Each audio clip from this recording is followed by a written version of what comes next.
Okay, mukasera kanonga bannayuganda balindiridde Butaala omukulu byabakama okulangirira ani awangudde akalulu k'obwa president. Njagadde ate nkuyiseeko mu the past gwe ssebo banyabo atulabe ennaku z'omwezi nga 5 omwezi ogwa December. Robert Kyagulanyi omwaka ogwa 2025 Robert Kyagulanyi Ssentamu Bobi Wine campaign ye yagikuba mu district emanyikibwa nga eya Nwoya. Era Nwoya zaali zigenda okwera essaawa 5 yali mutaka mu kibuga ekya Nwoya. Nwoya eno district yewava omukulu amanyikibwa nga Richard Todwong. Richard Todwong ye ssaabawandiisi w'ekibiina kya National Resistance Movement ekya NRM. Era Richard Todwong ono yaliko minister without portfolio mu government ya Museveni. Ekifo ekyo Sebagala Nassar Haji Nassar Ntege Sebagala kivaamu bwe baakimulemesa baamala ne bakiwa Richard Todwong. Now Richard Todwong okufaananako ne campaign za 2021 era Kyagulanyi Ssentamu Robert Bobi Wine yalemesebwa okuyingira district ene ya Nwoya okubayo campaign newankubadde nga akakiiko k'ebyokulonda kaali kasetinze nti kwolwo olunaku ennaku z'omwezi nga 5 alina okuba campaign. Era embeera yemu yabeerawo we yatuuka mu Nwoya ssaawa zaali nga 5 teyakkirizibwa kwogerako n'abantu b'e Nwoya oluvannyuma lw'okusisinkana ekigulupu ky'abavubuka nga bambadde essaati za NRM ne bagezaako okuteekawo embeera ng'ate bakuumibwa ab'amagye ne poliisi. Ekyenjawulo ekirala ku district ya Nwoya ekyasinga twewuunyisa twalaba abapoliisi evunaanyizibwa ku makomera abakuumi aba prisons nabo nga bazze. Amawulire ge twafuna mbu bakwata abasibe ne babaleeta okudisruptinga Kyagulanyi era baali balina okukuumibwa ab'amagye. Now njagala nkulage what exactly took place on that day on the 5th of December. Kyagulanyi Ssentamu Robert Bobi Wine lwe yali mu district y'e Nwoya ng'ate bwe tulindirira okumanya ebivudde mu results za byabakama newankubadde nga bannayuganda bo eyo bamanye ekituufu era abamu batandise dde okujaganya balinda okuwulira nga byabakama ayogera either ebikwatagana oba ebitakwatagana tumanye ki ekiddako. Njagala olabe ebyali mu Nwoya ennaku z'omwezi nga 5 omwezi ogwa December omwaka 2025 tukomewo tovaawo. Bo babaleka ne bakola kye balina okuba nga bakola.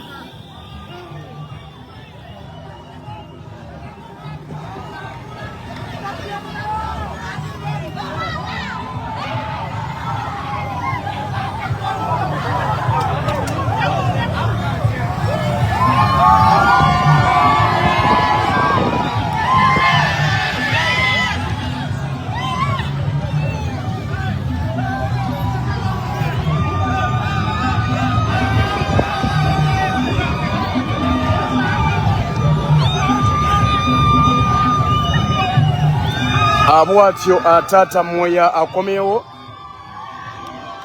ansaba abakomrades bw'otuukanga ogiwa share. Bw'otuukanga ogiwa share waliwo emmotoka emutambulirako nga teriiko number plate mukirabyeko ya buyonjo.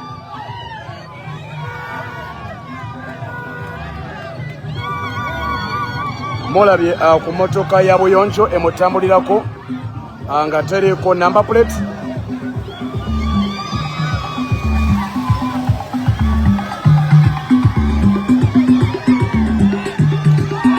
Mulengedde emmotoka ya buyonjo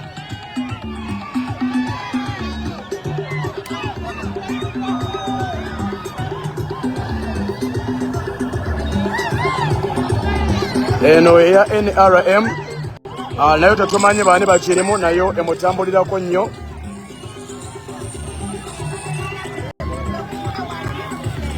Era egenda ewa order ez'okumubulokinga ya kibiina kya eriko NRM. So byebyo biri mugenda maaso emmoya tetuliwo bawereza mu musheyalinge eri UPP 355 ki UPP 355 ki kyekyo musheyalinge video.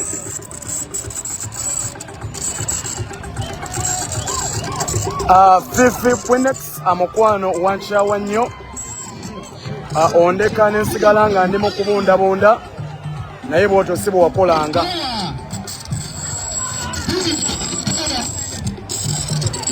Oyo naye omulengera naye agezaako okwebika, agezaako okuba nga yeebika ate nga bwamutunuulira. Ffe tuliwo kubanga tubawa update zonna nga bwe zibeera zitambula. Eno nayo number plate bagityeko nayo emusemberedde, nayo ateriko number plate emotoka eyo, nayo teriko number plate. Mbasaba musharinge video, bana musharinge video.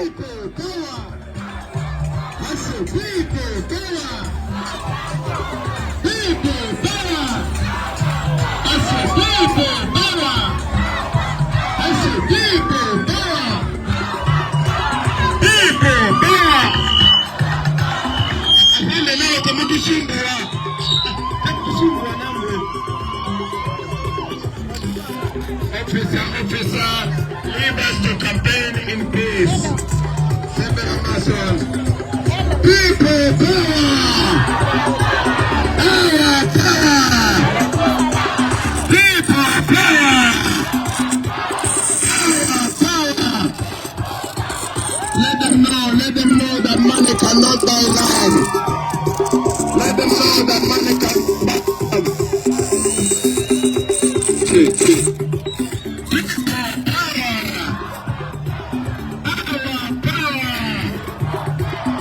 Keep moving, keep moving, keep moving, keep moving.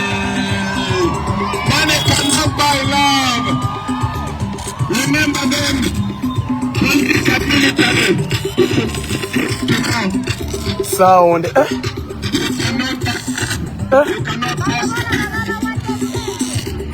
Abasenga kwabo bolengera babawadde ssente okubanga bw'abanga atuuse nga tebajja naye obalaba bayeka buyeesi.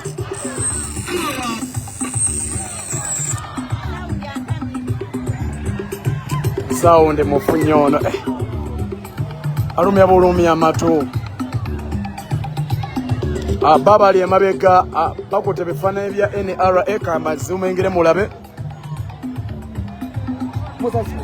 Kufumenga abantu bali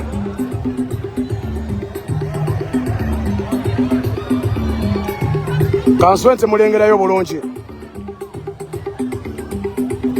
Bayina ne police yejja ebawa obukuumi, bagalagezaako okuprovokinga nga bwe byali gye twali eri, bagalagezaako okuprovokinga abawagizi be.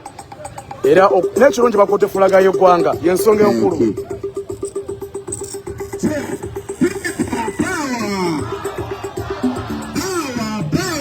Hello. Keep moving, keep moving, keep moving. My brothers and sisters. Pull up, pull up. The people of Anaga. The people of Anaga. People power. My name is Chagulanyi Sentamu Robert. Others call me Bobby Wine. I know that you're intimidated. I know that the military is trying to scare you. But I'll tell you, my brother, my sister, nothing can buy love. They cannot force you to support what you don't want. This is supposed to be a democratic campaign. This is a democratic campaign. Now the police and the military are trying to stop us from campaigning. And they're bringing guns to antagonize us. But I tell you, my brother, my friend, we are in this together. This is our country and this is our time. This is the time for a new generation. Don't allow to be bought. They can give you a yellow t-shirt. They can give you money. But our future is more important. Your future is more important. You cannot sell your future to a man who is 85 years old. Prison service. Police are protecting the people to antagonize. Amajana police weddeyo bayiye n'abakuuma basibe nabo babayiye. You are supposed to have doctors here. Awola abakuuma prisons. You are supposed to have ambulance here. Officer, we are not fighting you, we are fighting for you. Don't mislead our brothers and sisters. We don't believe in violence, we believe in peace. We believe in justice.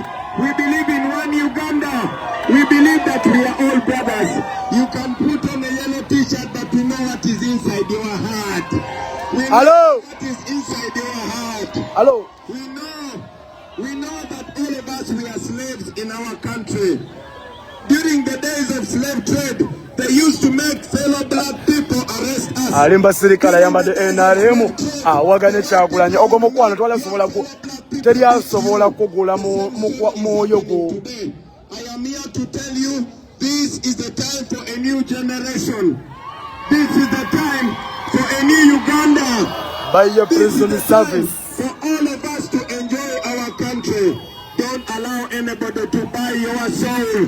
Don't, police officers, prison officers, UPDF officers, you are supposed to be servants of Uganda.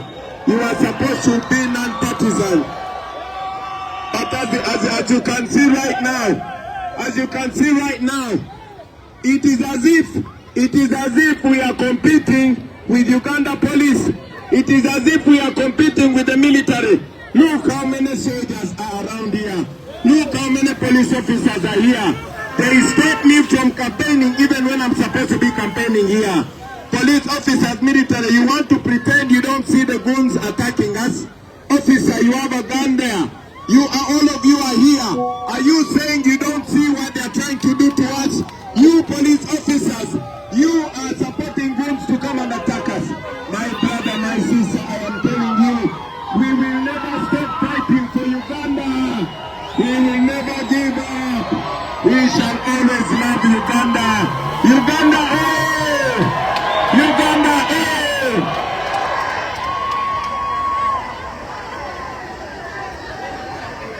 I want you to know that because they have mistreated you in northern Uganda, they don't want anybody to bring a message of freedom.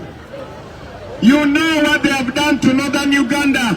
You know how many sons of northern Uganda Museveni has killed. But now he's paying the police and the military. They don't want us to open your eyes. But your eyes have to be open. You need to fight for freedom. You need to enjoy your country. This is our country. All of us. Uganda belongs to all of us. Sure. Okay. On the 15th of January, Okay. when you're going to vote, I want you to think about Eyeterebe. All right, reverse a little bit. Sure. Hey, banai. Reverse a little bit. Kada baswe baduka baye na aba prisoni. Selector David, move a little bit. Move that one a little bit so that this one can reverse. Kati waliwo aba NRM balinganga mukaaga. Balina nabasikala abakuuma.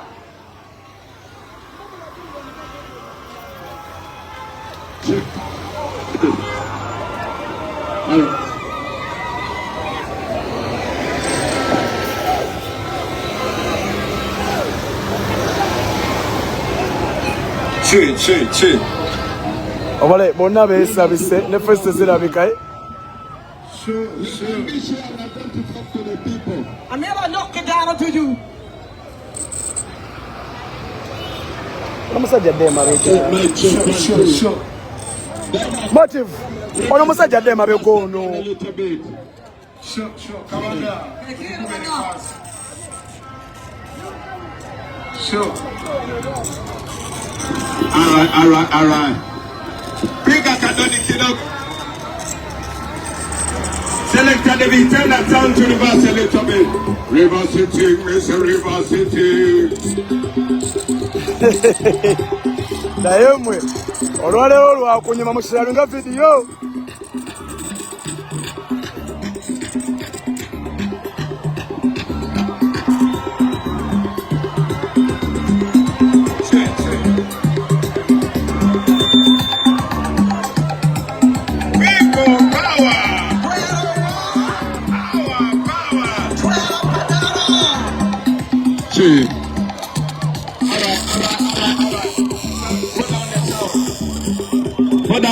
Put on the sound. People power. Our power. Fuera Padano. Fuera war. People power. Our power. I want to ask all the journalists to focus your cameras here. All the journalists, I want you to focus your cameras here. My brothers and sisters in Noya. My name is Chagulanye Sentamu Robert. Other people call me Bobby Wine. Today the Electoral Commission knows we are supposed to begin campaigning here. But all the police officers are here. But all these police officers, they block the roads for me not to campaign. What is happening here? Look at what is happening right here. Shame on you, Uganda police. Hello, Chambade. Look at this senior police officer. Look at this senior police officer. They pretend they are not seeing this. Officer Oloya. Officer Oloya. Look what is happening here. Officer Oloya, I have our security. Nothing is happening. They will come and beat me for saying the truth. They tear gas me for speaking the truth. But now they are protecting the criminals, stopping me from campaigning.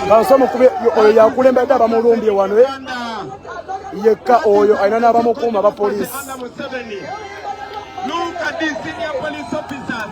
More than 500 police officers here. Look what is happening. To all of you, the Ugandans, to all of you, international community, I want you to know the injustice and the double standards that is happening in Uganda today, especially in northern Uganda. In the evening, you're going to see on TV. RPC, and they will say Bobby Wine is not following the law. It is as if we are competing against Uganda police. It is as if we are competing against UPDF. But I can guarantee you, Uganda police, even the people putting on Museveni t-shirt, they want change. They all want change. They all want change. People power. Our power. Even if you give the people money. Batugambye abantu abasinga baweereddwa ssente. Give me a flag now. Come on, I give you this flag. Because you love your country. I will give you this flag. This flag is not for Bobby Wine. It is for Uganda. It is not for Bobby Wine.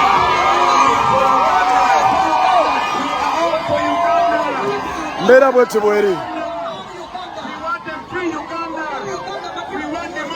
Aba Mukiibi. Man is from Uganda. His name is Mukiibi. But he's the one who used to torture us. I want you to know that we are all the same. It does not matter your tribe. It does not matter your religion. We are all Ugandans. And in Uganda, we shall be free. We shall enjoy our country. We shall be free. The people are telling me it's free. Finally, I want you to know that on the 15th of January, you are going to in a new Uganda. I want you to listen to this message. In a new Uganda, the police will not be one-sided. The police will not be corrupt. We are all going to be free. I say we are fighting for freedom. We are fighting for freedom. The people of Noya, we tell them we are fighting for freedom. People power.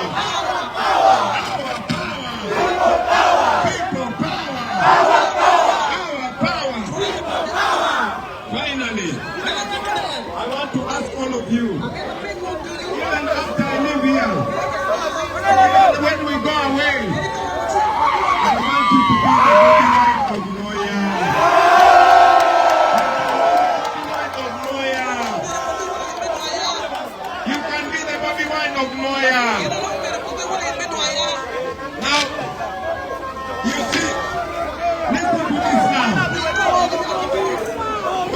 Everywhere we go, we are followed by more than 200 police officers. But these police officers are criminals because they have double standards. And I will tell you, we shall be free.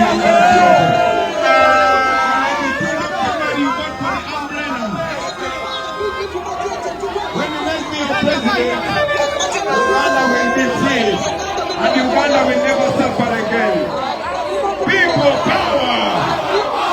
Our power! People power! Kyokka bali basatu.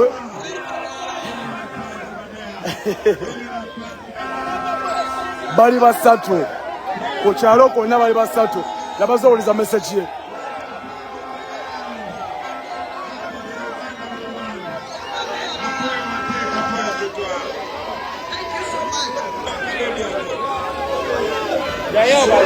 Thank you.